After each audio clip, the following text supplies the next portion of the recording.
시청자 여러분 안녕하십니까. 혁명21 정책위 의장 지용범 인사드립니다. 이번 시간에는 지난 시간에 이어서 경제편에서 7조에 해당되는 자영업자 보호 문제를 말씀드리도록 하겠습니다. 현상을 보면은 우리나라 자영업자 수가 그 OECD 국가 중에서 가장 많습니다. 그래서 25% 비중을 차지하고 있는데요. 이 이유가 뭐냐 하면은 1991년 노태우 전 대통령이 민주화 선언한 이후에 생산성을 초과하는 임금 상승이 지속되고 있었습니다. 물론 노조 활동이 지나쳐가지고 이런 일이 발생된 것이죠. 노동쟁의가요. 그래서 생산성을 초과해서 임금이 상승했다는 것은 결손이 난다는 의미입니다. 그러다 보니까 기업들은 뭡니까? 영업이익이 안 나니까 부채 경리에 의존하고 있었죠. 그래서 1997년도에 이르니까 기업 도산 또는 실업자가 폭증하게 됐어요. 그 다음에 1998년에 IMF를 맞다 보니까 실업자가 대거 양산되게 되겠습니다. 근데 이분들이 먹고 살아야 되지 않겠습니까? 그러니까 뭡니까? 통닭집부터 시작해서 CVS 같은 골목 상권으로 대거 진출을 했죠. 그래서 과당 경쟁을 하게 됐다는 겁니다. 근데 이런 반면에 우리나라 대기업이 고용률이 높으면은 괜찮겠는데 그렇지 않습니다. 다른 나라 비교했을 때 우리나라 대기업의 고용률은 19.9% 정도에 지나지 않습니다. 일본이 53%고요. 미국이 40%, 독일이 50%입니다. 그러니까 일본, 미국, 독일에 비해서 절반도 우리가 고용이 안 되고 있는 것이죠. 그러다 보니까 아까 말씀드린 실업자가 대거 골목상권 진출했을 때 과당 경쟁을 할 수밖에 없는 여건이고요. 그래서 자영업자 문제를 근본적으로 해결하기 위해서는 자영업자 수가 적정수가 돼야 된다는 겁니다. 그래서 적정수가 되려면은 자영업자 하는 분들이 자영업을 하기 위해서 골목 상권에 진출하는 게 아니고 기업에서 근무하고 있어야 되겠죠. 그렇지 않습니까? 그러다 보니까 지난 시간에 말씀드렸던 고용 창출 관련해서 해외 진출 기업을 리쇼링 한다든지 국가 고용을 창출한다든지 예를 들어서 200만 개의 일자리를 창출하는데 연봉 3천만 수준으로 이런 것들이 필요하지 않겠습니까? 여기에 고용된 분들은 자영업을 할 필요가 없겠죠. 그죠? 그 다음에 4차 산업을 빙자한 배달 앱이 또 중간 유통을 독점적으로 장악하면서 횡포가 말도 못하죠. 그렇죠? 그러다 보니까 옛날에는 배달비라는 게 없지 않습니까? 근데 지금 통닭 하나를 시켜도 배달비를 물어줘야 되는 이런 말도 안 되는 상황이 벌어지고 있어요. 그거를 정부는 방치하고 있었던 거죠. 그 다음에 최저임금 말씀드리고자 하는데 최저임금하고 그다음에 주 52시간제라는 게 뭡니까? 이거는 지금 문정권이 얘기하고 있는 소주성, 소득주도 성장의 구체적인 두 가지 방법 아니겠습니까? 아주 잘못된 정책이 되겠죠. 예를 들어서 사용주가 감당하기 힘든 급여를 갑자기 달라고 그러면 어떻게 됐습니까? 그 사람 해고할 수밖에 없죠. 그러면 이것이 서민을 위하고 일자리 없는 사람들 위하는 정책입니까? 아니지 않습니까? 예를 들어서 소주성이라는 게 뭡니까? 최저임금을 올리면 그 최저임금을 올린 것이 소비로 이어져서 그것이 다시 기업의 투자로 이어져서 고용 창출 이어지고 경제 성장한다는 논리인데 실제로는 어떻습니까? 급여를 올리게 되면 뭡니까? 사용주,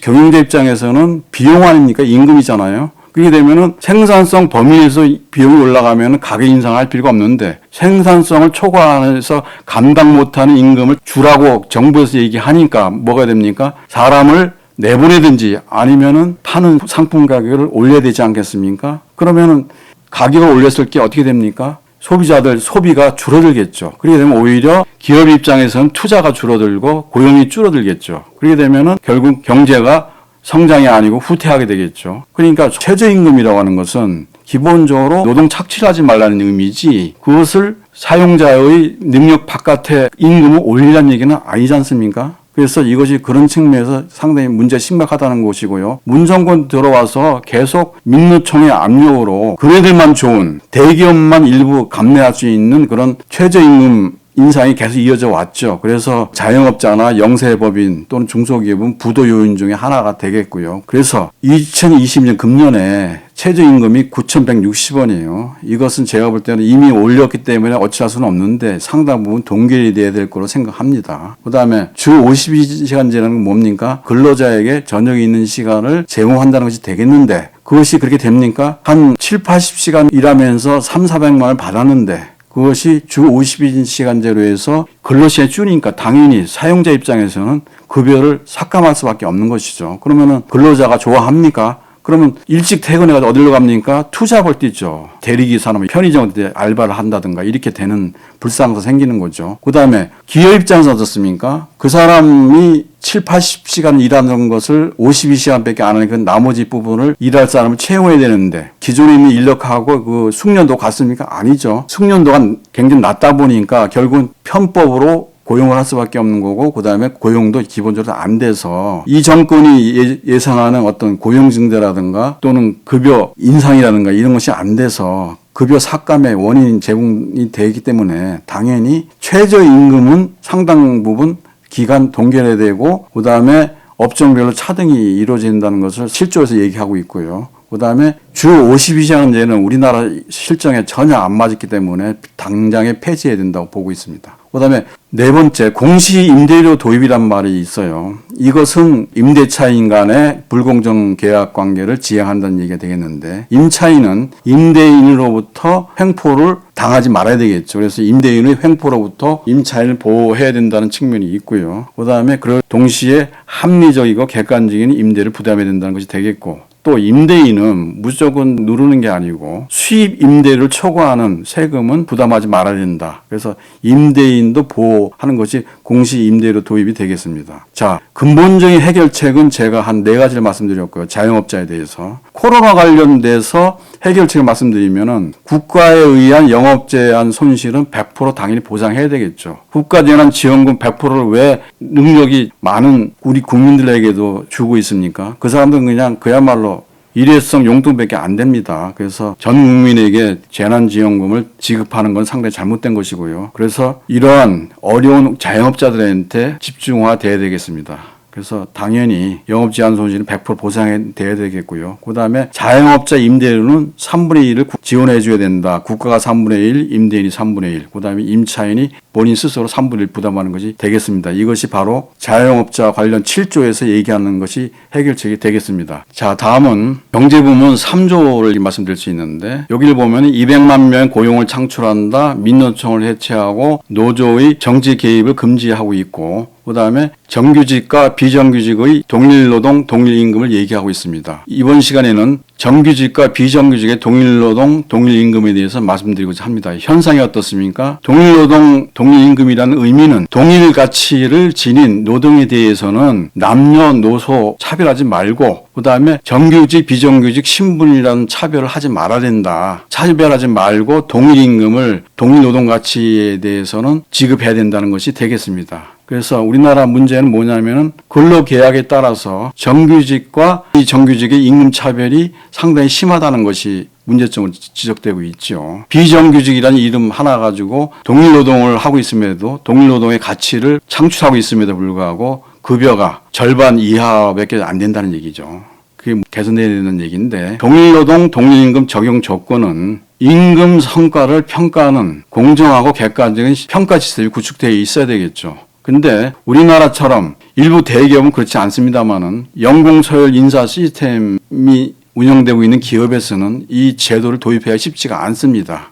그리고 이 제도를 도입하기 위해서는 직무 성과급 제도가 도입할 때 그런 기업만이 동일노동, 동일임금 적용이 가능하다고 말씀드릴 수 있겠습니다. 여러분이 잘 아시는 인천공항공사, 서울 지하철공사를 볼 것 같으면 비정규직을 정규직으로 전환한 바 있죠. 상당히 객관 타당성이 결여된 보여주기 쇼였죠. 문재인 대통령 처음 취임할 때 인천공항공사로 달려가지 않았습니까? 약자를 보호하는 쇼를 한 거죠. 그래서 그때 아무 능력도 안 되는 비정규직 직원들을 임의로 대통령이 왔다는 이유 하나로 정규직으로 바꿨죠. 그래서 많은 취업 준비를 한 다수 청년층에게 좌절과 분노를 안겨줬죠. 그렇지 않습니까? 인위적인 경쟁 제한 조치일 뿐이었죠. 서울 지하철 공사는 어떻습니까? 민노총의 관련 친척들을 그냥 비정규직으로 쉽게 뽑았어요. 면접만 가지고. 신체가 건강하냐? 이 정도 물음해가지고 괜찮다 해서 그냥 뽑았습니다. 정규직하고 말도 안 되는 차이로 그냥 대충 뽑았죠. 그래 놓고 그 사람들한테 형식적으로 시험을 보게 해가지고 거의 100% 가까운 비정규직을 정규직으로 바꿨습니다. 그럼 뭡니까? 우리 청년들 일자리를 그만큼 뺏어간 거죠. 이거는 정규직, 비정규직의 동일 가치 노동, 동일임금 지급하는 원칙에도 크게 벗어나는 것이 되겠습니다. 그래서 3조에서 얘기하는 개선책은 비정규직의 정규직으로 전환할 때는 그 기준을 객관화하고 합리화해서 굉장히 엄격하게 정해야 된다는 얘기를 말씀드릴 수 있고요.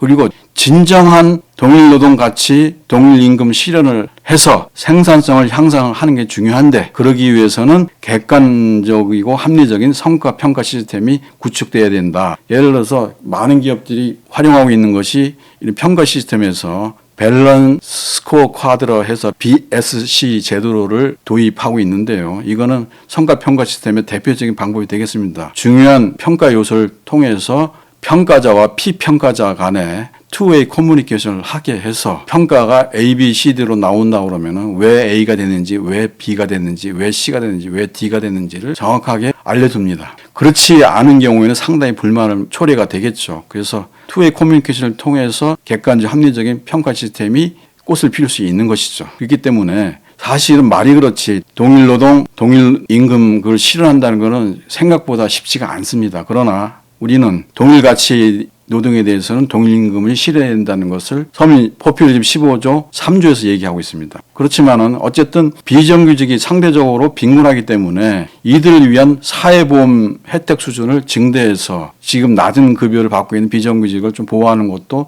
굉장히 중요합니다. 참고적으로 우리나라의 정규직 대비 비정규직 임금 비율은 한 26% 정도 되고 있어가지고 독일의 한 54%에 비해서 상당 부분 낮습니다. 정규직이 100만 원 받는다 그러면 비정규직은 30만 원 받는다는 얘기죠. 이건 시정돼야 되겠지 않겠습니까? 그것이 정규직, 비정규직의 동일노동, 동일임금 정신이 되겠습니다. 자, 이번 시간에는 여기까지 하고 마치겠습니다. 경청해 주셔서 감사합니다.